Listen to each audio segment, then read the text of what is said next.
Hey everyone, it's Tori from the Grand Forks Public Library. I hope you all are staying happy and healthy and having fun and just doing whatever you need to do to get through this strange time that we're going through. I know that myself and my coworkers at the library, while we're all also at home, have been coming up with ideas and doing whatever we think we can from home to bring you guys some fun and live some spirits. And I hope that this video does the same, because we have another episode of GFP Presents Tinker Tuesday. And it's my turn to show you guys how to get started doing one of my favorite hobbies, cross stitch. Okay, so here's what you need to start with for any project, really. You need your embroidery needle, and most cross stitch kits that you'll buy will come with most of the stuff that you need, which is great, especially needles, because you can never have too many. But you need a needle, you need the Aida, which is the fabric that you use to cross stitch. You need your hoop, which is what will hold the Aida in place while you stitch. You need your floss, which is just what we call the thread that you use for your project. You need scissors of some kind to cut your floss and to potentially cut your Aida if it's in your way while you stitch. You need your pattern that you're working off of.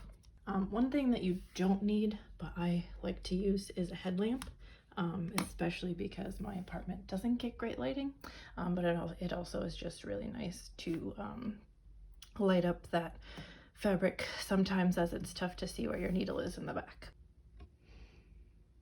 Okay, so I have everything in front of me, and we'll start with getting started is getting your Aida in your hoop, which is an embarrassing process sometimes, so bear with me.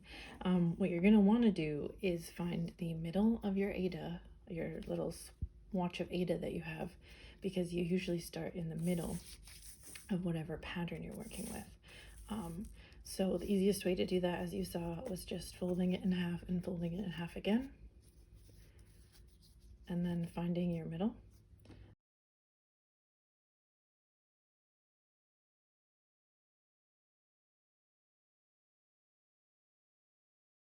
Pulling it pretty taut, because that makes the holes in the Aida easier to see, bigger, just all around easier to work with. And then you tighten your little crank here as tight as you can get it, and it should be tough to move the Aida without fear of tearing it. So I feel pretty good about that. Again, it's not in the center, but if you wanted to just eyeball it, where's my needle, you could just see like, oh, this is pretty close to my middle.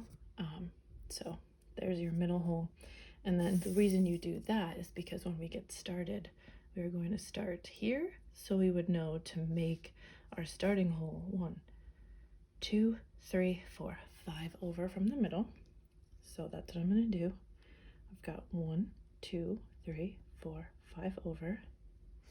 I'm just going to put the needle through it a couple of times to make it obvious that that's where I'm going to start. I'm realizing that I forgot in my supply video to mention that, while not necessary, a needle threader will be your best friend when it comes to getting your floss in the eye of the needle, because holy cow, can it be tough if you don't have a big embroidery needle. I have the pink that I want to use, and I'm going to find the end here,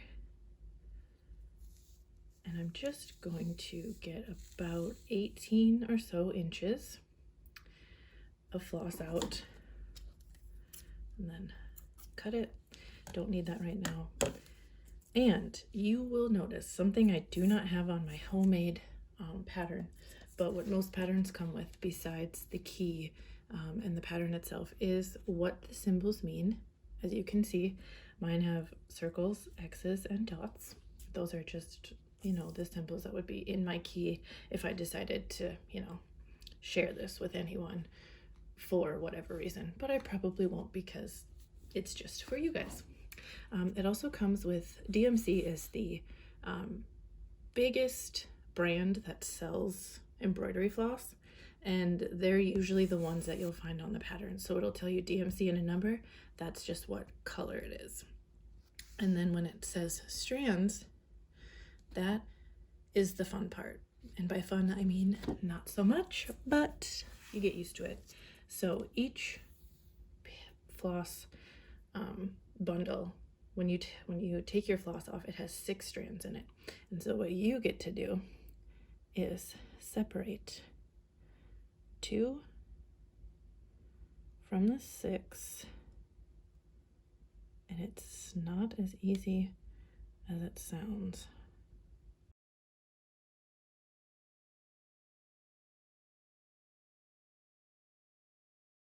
You take your little needle and your little needle threader, and you put the threader through the eye. If you don't have a needle threader, you can do it by hand, but it's going to take you quite a while. So then you put your strands through the needle threader, and then through the eye of your needle. Get rid of that needle threader, and then you're going to want to leave a bit of a tail from where your needle started, and then you don't knot it. So as I said, you have your pattern, and you start as close to the middle, or you use it as your guide. So you always come in from behind, through the hole, and now this is how you're going to secure the end of that tail. So you leave a decent size so that you know it's secure. You have, this is your back, and you have that end tail there, just hanging out.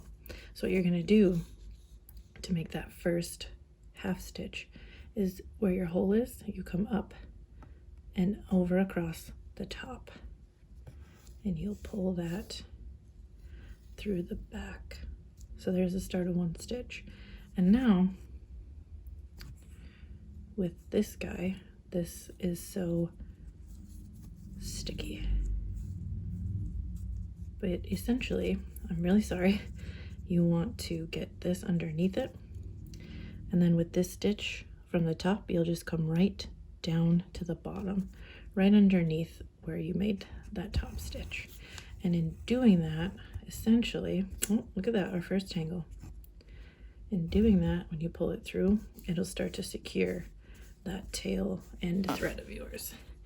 So then you come up again and you keep going, and you'll see you have 1, 2, 3, 4, 5, 6, 7, 8, 9, 10, 11 stitches to make.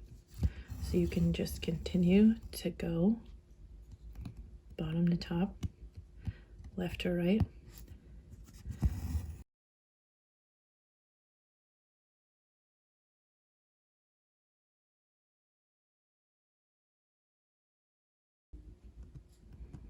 Okay, so I'm making my last half stitch, starter stitch.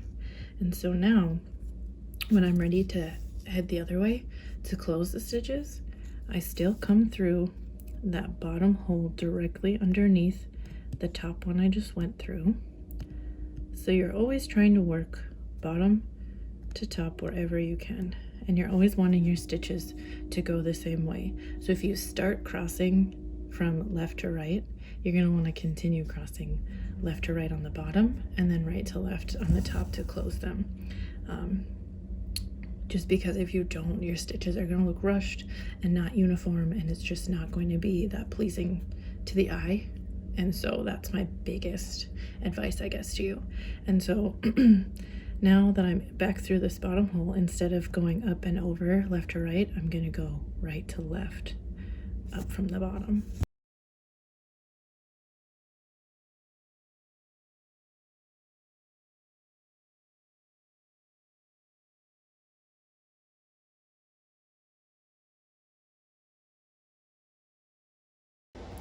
And so now I've got my first row done. I can move on to this row, but I can't try to go through this hole I just used to close the stitch, because if I do that, I'm just going to pull this thread back through and I'm just going to be going in a circle. So This is kind of the exception to the rule of working bottom to top, is what you're going to do is to keep those stitches going technically left to right. You just come in from the hole, so you'll go up one and over one, and you'll just come into that top hole. So I come up through that hole across from me, and then back through that hole where I would technically wanted to have started. And then I just keep working business as usual from there.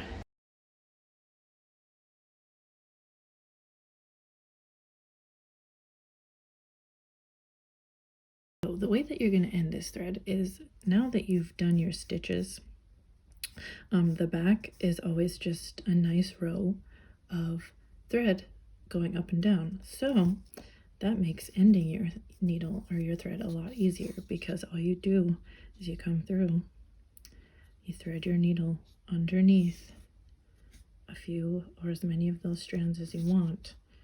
You push it through. Sorry, I covered you up. My lighting isn't perfect. And then you just pull the rest of the thread through as if you're sewing it shut. So I do that a few times just to ensure that I'm secure. I'll do it different directions to just cut it. And then the fun part begins again, where you want to separate two more strands from your pile. Pro tip, I put the end in my mouth. You can't see that, I'm sorry. I put the end in my mouth to pull it taut while I separate them. So the nice thing about starting a new one is you don't necessarily need to leave that tail that you were working with before. You do, but you don't have to worry about holding it in place just like you did that first time. What you're going to do is just like you did to end your floss. So you bring it through a few of those stitches you already made.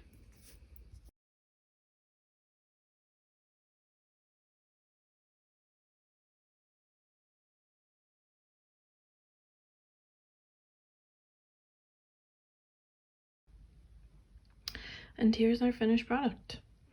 She's not the cutest cupcake, but she's calorie free, so at least you can feel good about that.